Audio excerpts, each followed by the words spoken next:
Are you sure you want to port this hidden phone number? Okay then, I hope you're ready for the largest phone bill in history. Posted this over in r/tales from call centers, and a few folks there thought you all might enjoy this one. So I'm posting it here as well. Apologies for the length, and as I stated the first time, I don't do TLDRs. You either want to read it or you don't. Though I can promise a solid customer comeuppance at the end. It happened a long time ago, and I can't remember the exact dialogue that occurred. Everything below is paraphrased, but you can bet I remember the situation and how it turned out. This was almost 10 years ago now. I was working in the number portability department for a cellular phone company. For those who haven't used it, number portability is the ability to move your existing phone number between carriers. One day, a guy calls in, asking to port his landline number to his new cell phone he just bought with us. So far, totally routine. I start moving through this everyday process. To prevent fraud, part of the porting process is us, the new carrier, including some of his old service provider information on our request to his old carrier for the phone number. I start asking for it. Stuff like his old service provider account number, service address with them, etc. And he gets super evasive. I don't have it with me. I'm not going to be able to get my hands on a bill for a while. And so on and so forth. Again, nothing I don't commonly run into. I offer to call his old company with him to get the info. And finally, after a couple of more minutes of weird, shady dodging, he finally gives in and explains to me what's going on. His phone number had been used by him in the same situation for almost 10 years, fully functional in their switching system. Somehow reverse blocked in their number inventory to prevent the number from being assigned to a new customer, but invisible to the phone company's main billing system. What this effectively meant for him was unlimited free phone use as long as he kept quiet about the situation. Super sketchy on the moral end, but there it was. And now, this guy wants to port the number to his cell phone. I have connections at the landline company and can have it investigated on their side to make it happen. But first, I explained to him that numbers have to be billing active at the old service provider to be transferable to a new company.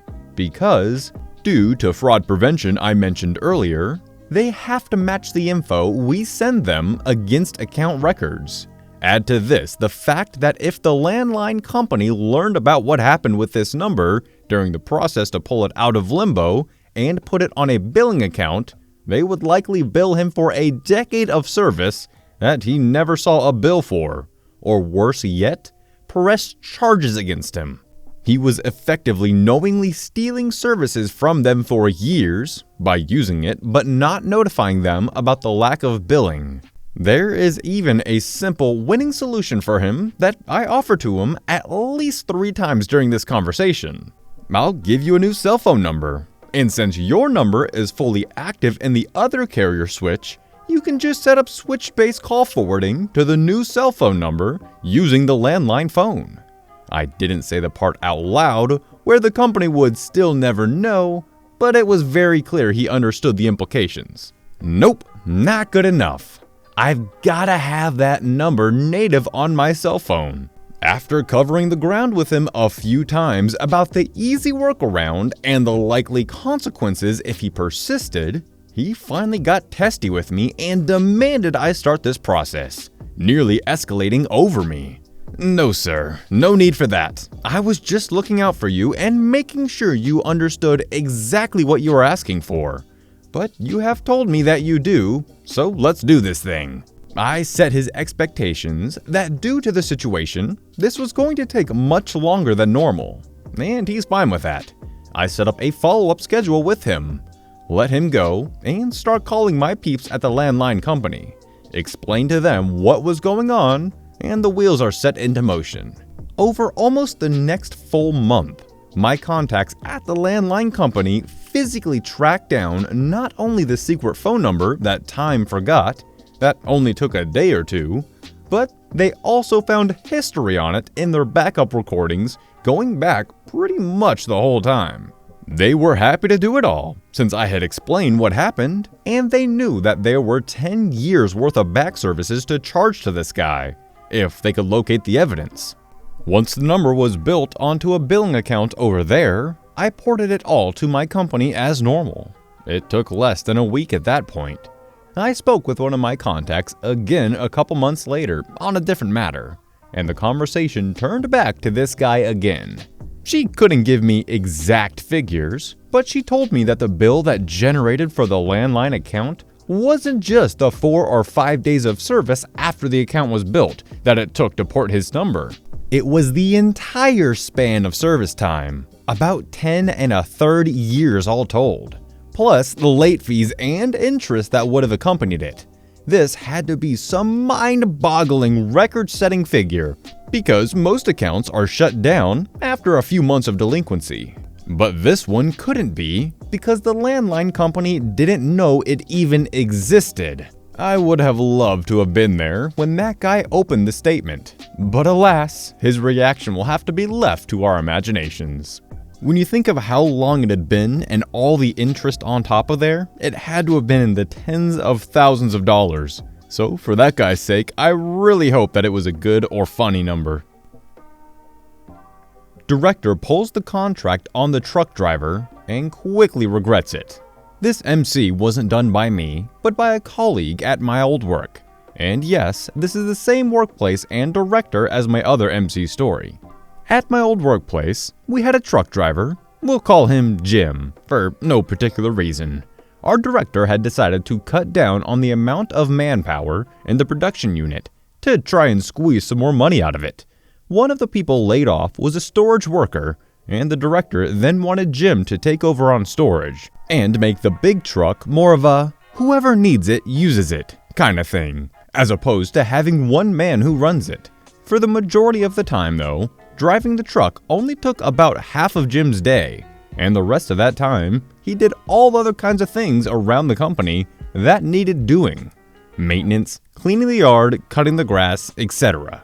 Now, my boss had made a fair fuss about this during the meetings where this was decided, since Jim, being on that truck, was a very good thing for the company. But alas, director didn't want to listen. They then had a meeting, where Jim and the 3 people who were likely candidates for using the truck were informed on this change. The storage worker had been fired the same day. Now, nobody was really happy about this one. One of the practical problems is when you have multiple people using a tool, whether it be a hammer, a power drill, or a truck, it becomes a mess to coordinate. Who needs it when, who handles what in regards to maintenance, and so on and so on. But none were more unhappy than Jim, and he quite openly said that storage worker wasn't his job. To which the director made one of the biggest mistakes in this whole streamlining process he was doing to the production unit. He pulled out the contract that had a highlighted "work in the production" bit. So, what kind of MC does a pissed off former truck driver get up to? Well, glad you asked. Very simply, he stopped doing anything that wasn't related to production. Examples of minor things Jim stopped doing: buying basic groceries for the production office, milk, sugar, etc. He stopped bringing breakfast to the production workers. Jim drove to a local sandwich maker and picked up breakfast and lunch for most in the production, meaning that now everybody went there on their own, creating massive amounts of delay in every department, maintaining order in the yard. So everything stored out there was easy to find and traffic could go through easily. But the very best thing he stopped was clearing away snow. You see, one of the many things Jim did was if there was a forecast for snow, he'd set an alarm for 4 o'clock, only to look out the window and, if needed, to clear snow. He'd just go to work and make sure the snow was clear and the roads salted for when everybody else arrived, and that he also stopped. And this particular year, winter hit us pretty suddenly, so there was quite a bit of snow and ice all over the place, including the main office building parking lot. Now Jim, being the absolute champ that he was, had made sure that the production unit had been cleared. but left the main office building on the other side of the road to fend for itself. And since we and the production meet in earlier than the office people did, we could stand there and watch as they started arriving, and half their parking spots had so much snow in them that they were unusable, and how their cars just skipped around on the ice under the snow. It was glorious. 3 cars were lightly damaged, and one took a pretty hefty hit as he clipped the corner of the concrete building. And no less than 9 people fell on the ice, including the director himself, which resulted in 45 production workers standing inside our machine hall, almost pissing themselves laughing. Edit. I forgot to mention a little fun thing. Later that day, an email was sent out across the whole company asking if anyone knew why the external contractor we had hired to clear snow had stopped. Apparently, the office nuts had no clue that it was Jim who cleared snow for them every morning during winter. This guy Jim is an absolute champ. He will go above and beyond, which most people, including myself, would never do, which is to help out with his company for no financial gain or career growth or even recognition. He's just doing it to be a great guy. Alrighty guys, that's gonna wrap it up for today. I hope you enjoyed the video, and if you did, and you're new around here, maybe consider subscribing. And if you really liked it, maybe give it a thumbs up and a share. Anyways, I'll see you in the next one. Peace out.